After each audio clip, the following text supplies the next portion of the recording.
Bismillahirrahmanirrahim. Assalamualaikum warahmatullahi wabarakatuh. Selamat pagi teman-teman yang berbahagia.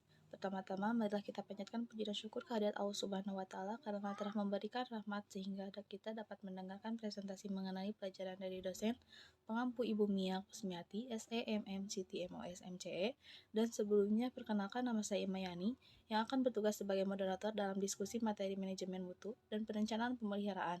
Adapun anggota kelompok saya yaitu Rasel Madina Distia, Bani Ismail, Sinta Rosita, Fauzia, dan Muhammad Sada. Di sini saya akan memberitahukan pemateri yang akan dibacakan oleh Rasa Madinah Distia mengenai materi manajemen mutu. Selanjutnya Bani Ismail Ajihadi yang akan melanjutkan materi dari manajemen mutu lanjutan saudari Raselma. Yang ketiga yaitu Sinta Rosita yang akan memaparkan materi mengenai perencanaan pemeliharaan. Yang selanjutnya yaitu Fauzia Nurhalisa yang akan melanjutkan materi dari saudari Sinta Rosita, dan materi selanjutnya yang akan dipaparkan oleh saya sendiri.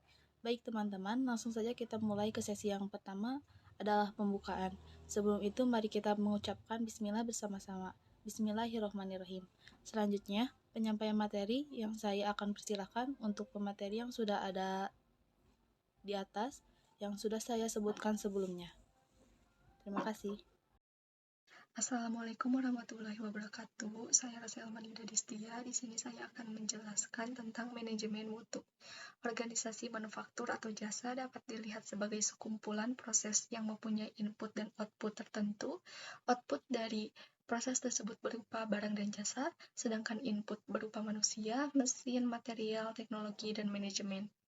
Penerima keluaran dari proses tersebut adalah pelanggan, internal atau eksternal. Pelanggan eksternal berlokasi di luar organisasi dan menerima produk atau layanan akhir, sedangkan pelanggan internal berlokasi di dalam organisasi dan menerima keluaran dari proses sebelumnya. Selanjutnya, definisi kualitas rantai pasokan pelanggan.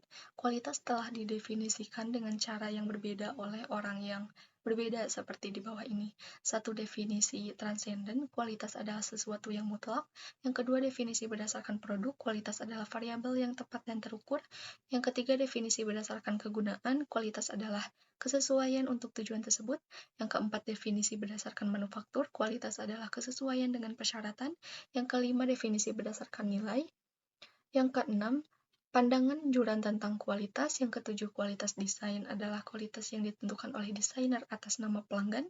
Yang kedelapan, kualitas kesesuaian mengukur sejauh mana produk tersebut diproduksi sesuai dengan desain spesifikasi. Selanjutnya ada perkembangan terkenal. Mutu dalam 100 tahun terakhir telah mengalami 4 tahap perubahan sebagai berikut. Tahap pertama yaitu pemeriksaan.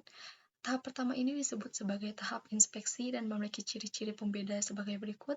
Yang pertama, tahap inspeksi menggunakan sistem berbasis inspeksi sederhana, dan yang kedua, tim pemeriksa diperkerjakan untuk memeriksa, mengukur, dan menguji suatu produk dan membandingkannya dengan standar produk. Tahap yang kedua atau kontrol kualitas, fungsi penerimaan yaitu menerima barang bagus dengan menolak dan memilah barang cacat digantikan dengan fungsi korektif. Data cacat dihasilkan dari hasil pemeriksaan pengujian produk yang dilakukan pada berbagai tahap produksi. Yang ketiga, tahap ketiga yaitu jaminan mutu. Tahap penjaminan mutu atau tahap ketiga mempunyai ciri-ciri pembeda sebagai berikut. Pengendalian mutu atau berbasis inspeksi digantikan oleh jaminan mutu atau berbasis pencegahan. Dan yang kedua, penekanannya ditempatkan pada kualitas proses. Tahap yang terakhir atau tahap yang keempat yaitu manajemen kualitas total. TQM adalah tahap kualitas saat ini dan memiliki ciri-ciri pembeda sebagai berikut. TQM mencakup semua jenis industri manufaktur pelayanan. Implementasi TQM memerlukan visi manajemen puncak yang jelas dan tidak ambigu serta penghapusan hambatan antar departemen secara bertahap. Selanjutnya ada pengendalian kualitas. Pengendalian mutu merupakan salah satu fungsi penting manajemen. Dia sistem perangkat alat dan teknik yang digunakan untuk membuat produk agar memenuhi spesifikasi dengan biaya minimum bagi perusahaan. Yang pertama ada fungsi penerimaan mengacu pada pemeriksaan barang untuk memastikan bahwa barang tersebut memenuhi spesifikasi sehingga memisahkan dan menolak barang yang cacat. Yang kedua, fungsi pencegahan mengacu pada identifikasi cacat pada material, komponen, proses, permesinan, atau manusia untuk memperbaiki tanggung jawab atas cacat. Yang ketiga, fungsi jaminan mengacu pada verifikasi bahwa tiap karakteristik kualitas atau produk dijamin memenuhi standar kinerja yang telah ditentukan pada setiap tahap siklus produksi. Selanjutnya ada area dasar untuk pengendalian adalah sebagai berikut. Penyusunan standar mutu dan spesifikasi, melakukan kontrol atas input yaitu bahan mentah, peralatan, dan perlengkapan, melakukan pengendalian selama produksi, pemeriksaan sebelum pengiriman barang ke pelanggan, tindakan jera terhadap mereka yang dinyatakan bersalah melakukan malpraktek. Pengendalian mutu dan inspeksi meskipun berkaitan erat namun berbeda dalam hal-hal berikut. 1. Pengendalian mutu bertujuan untuk menghasilkan produk dengan kualitas yang lebih. 2. Pengendalian mutu menentukan penyebab variasi dalam karakteristik produk. 3. Pengendalian mutu menentukan apa, kapan, dan berapa banyak yang harus diperiksa, sedangkan inspeksi benar-benar melakukan pemeriksaan terhadap karakteristik mutu. Yang selanjutnya, inspeksi ada dua jenis, yaitu inspeksi persen dan inspeksi pengembalian sampel. Inspeksi persen adalah inspeksi di mana setiap bagian diverifikasi berdasarkan spesifikasi yang telah ditentukan sebelumnya. Pemeriksaan persen mempunyai banyak kelemahan. Pilihan antara inspeksi persen dan inspeksi pengembalian sampel bergantung pada faktor-faktor berikut. 1. Biaya inspeksi. 2. Sifat inspeksi. 3. Ukuran lot. 4. Proses manufaktur. 5. Terhadap tahap inspeksi. 6. Kepentingan fungsional dan item tersebut. Selanjutnya, tahap pengembangan. Selanjutnya, hasil pemeriksaan pengambilan sampel. Yang selanjutnya, pemeriksaan ulang terhadap lot yang dipisahkan. Yang terakhir, toleransi alami. Selanjutnya, bab 11. Perencanaan pemeliharaan. Tanaman odai dianggap sebagai tanaman teknologi tinggi. Tanaman ini dibandingkan tanaman tahun-tahun terakhir lebih besar dalam kapasitas melibatkan mesin kecepatan tinggi, desain kompleks, dan prosesi yang lebih banyak otomatisasi karenanya menimbulkan kesulitan dalam pemeliharaan. Sebagai pengganti investasi modal besar. Gitu. Biaya waktu turun tanaman ini semakin besar karena mesin dan pengaturannya direkayasa untuk produksi berkelanjutan. Penghentian, kerusakan pada mesin dapat menyebabkan penghentian seluruh tanaman.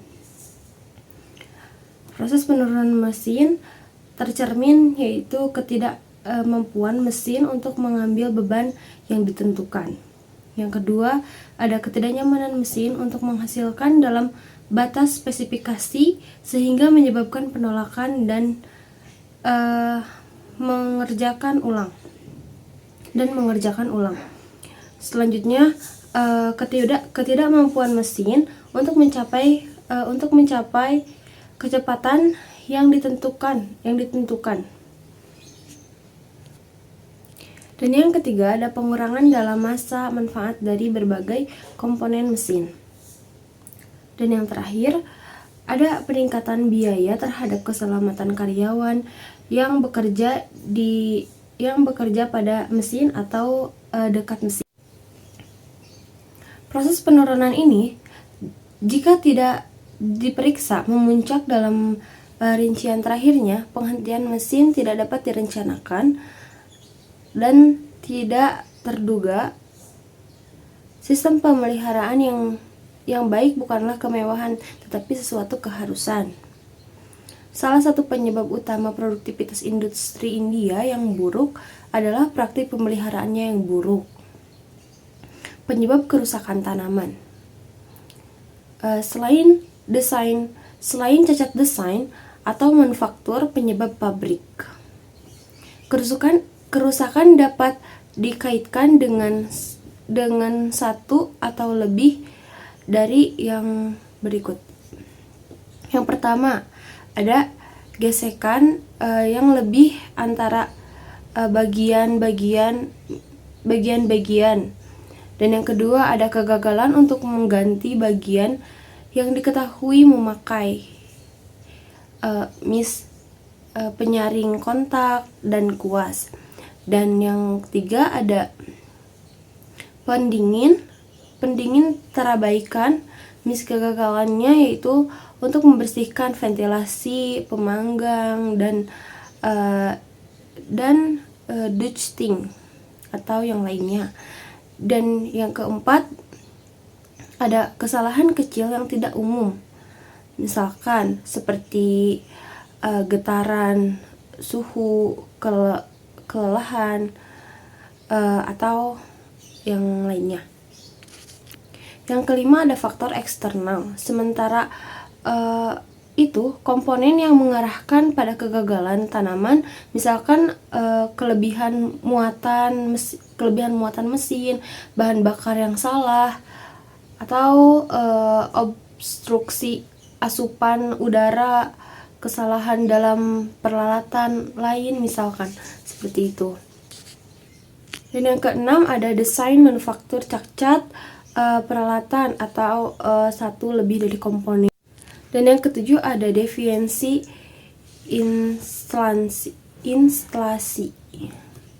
Dan yang kedelapan ada penanganan mesin yang tidak dapat oleh operator, misalkan kurangnya pengetahuan, pelatihan yang tidak tepat, terus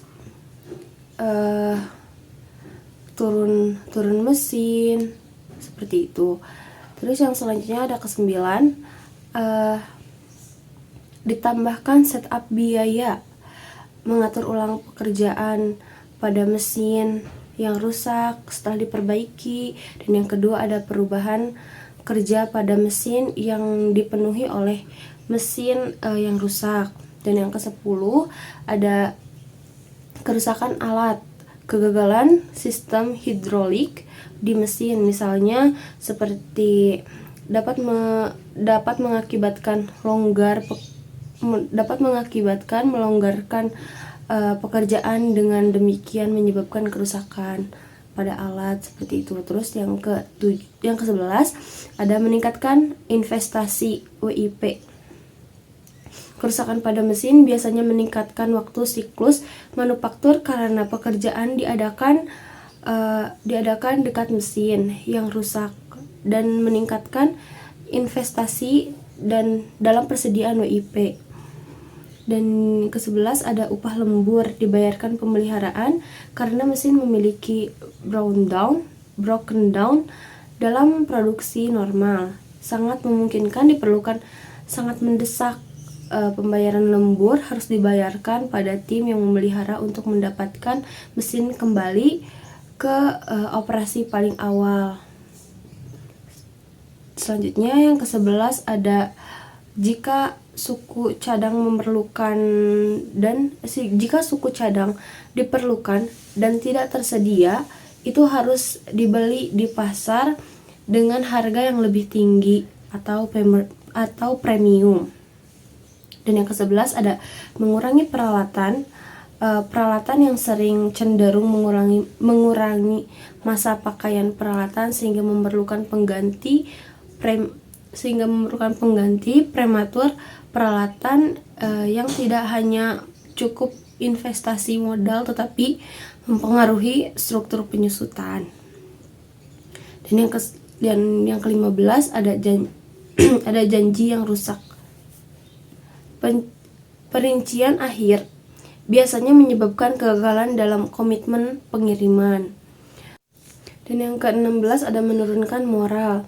Sebuah toko yang sering terganggu oleh mesin-mesin yang disertai dengan perubahan pada peraturan mesin seperti itu. Selanjutnya ada nomor 17, investasi variansi suku cabang yang lebih tinggi. Tidak ada pola yang tetap konsumsi suku cabang yang dapat diharapkan jika kerusakan akhirnya. Yang terakhir ada biaya peralatan siaga. Banyaknya perusahaan untuk menjaga produksi mereka memasang peralatan. Investasi tersebut mengunci modal yang langka. Selanjutnya ada sistem pemeliharaan. Sistem pemeliharaan di perusahaan industri apapun perlu direkayasa untuk melayani tujuan-tujuannya. Yang pertama ada memastikan ketersediaan tanaman meskipun dengan mencegah kerusakan yang tidak terduga dan dengan mengurangi periode shutdown. Nah, di dalamnya terbagi menjadi dua, yaitu ada pemeliharaan peralatan pada produktivitas, peringkat, dan asli akuransi. Dan yang kedua ada meminimalkan keharusan untuk meningkatkan umur panjang peralatan. Dan selanjutnya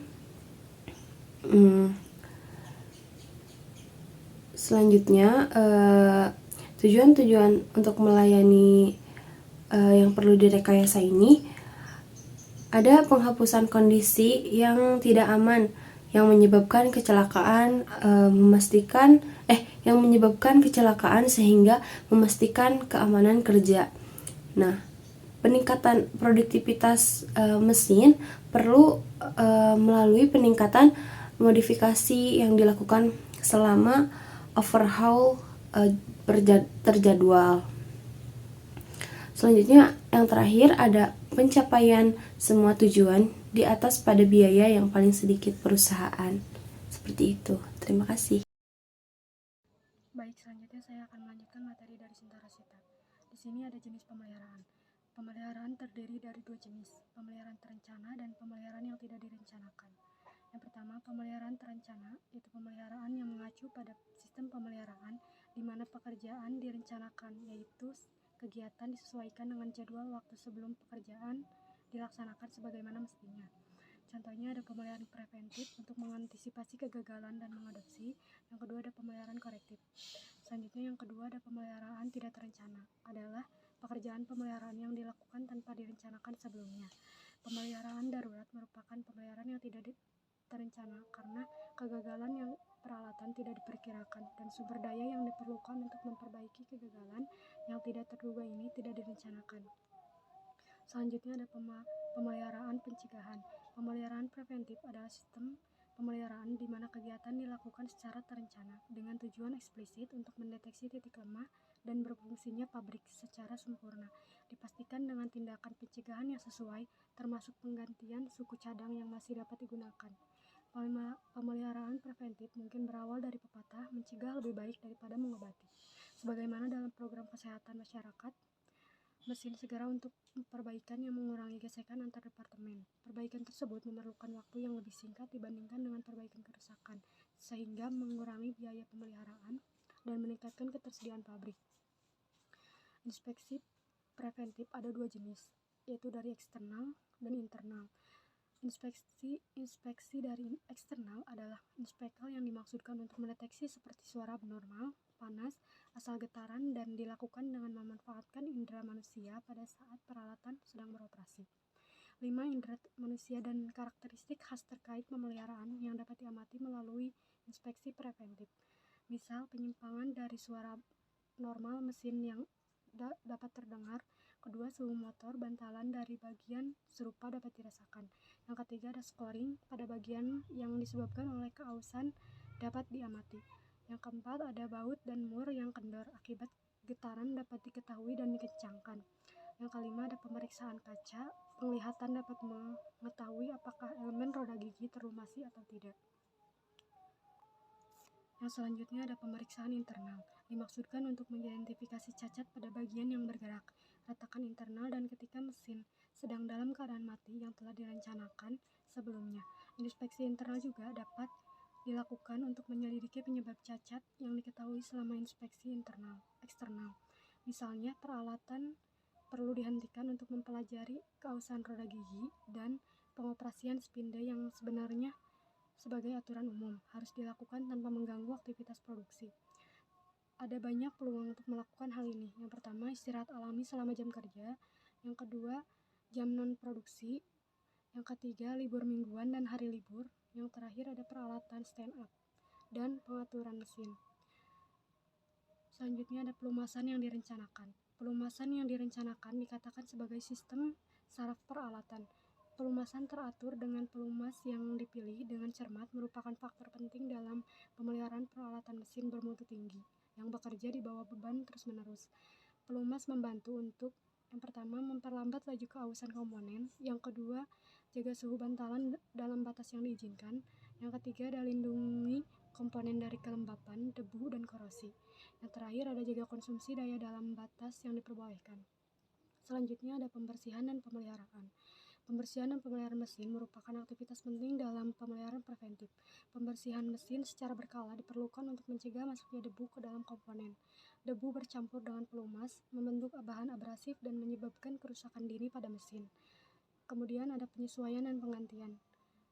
Kecil pemeriksaan preventif dapat mengidentifikasi titik tertentu yang memerlukan penyesuaian atau penggantian kecil. Contohnya, yang pertama ada mengencangkan bagian yang longgar, yang kedua penggantian filter oli dan seal oli, yang terakhir ada penggantian nipple oli yang rusak. Selanjutnya ada catatan peralatan. Pencatatan yang baik adalah inti dari pemeliharaan preventif yang baik juga. Dokumen dan catatan berikut harus disimpan untuk kelancaran kerja departemen. Yang pertama ada buku petunjuk. Instruksi manual adalah katalog yang disediakan oleh produsen mesin beserta peralatannya. Sebuah instruksi manual yang pertama ada memberikan instruksi mengenai pemasangan dan pengoperasian peralatan. Yang kedua ada mendaftar poin untuk pelumasan, frekuensi pelumasan, dan jenis pelumas.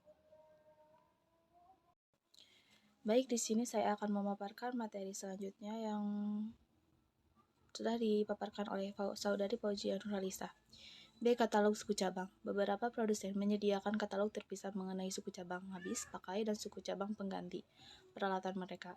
Oleh karena itu, katalog-katalog tersebut harus dipelihara dengan baik sehingga identifikasi bagian-bagian yang bagus dapat dilakukan dengan cepat.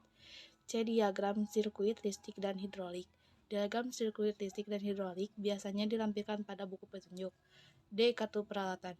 Kartu peralatan adalah catatan informasi yang berkaitan dengan nama dan alamat produsen, peralatan, nomor dan tanggal pesanan pembelian, tanggal commissioning, spesifikasi peralatan, daftar aksesoris, daftar suku cabang utama, dan lain-lain. Yang selanjutnya yaitu perbaikan darurat dan pemeliharaan kerusakan. Yang pertama yaitu servis dan overhaul, yang kedua yaitu pembangunan kembali dari kondisi, yang ketiga yaitu desain, modifikasi, dan perbaikan, yang keempat yaitu pemeliharaan terencana terhadap suku cabang yang aus, yang kelima yaitu perbaikan darurat, yang keenam yaitu pemeliharaan kerusakan. Sekian presentasi dari kami, mohon maaf jika ada salah kata, dan semoga bermanfaat bagi kalian untuk yang mendengar dari awal sampai akhir. Semoga materi ini bermanfaat untuk kalian.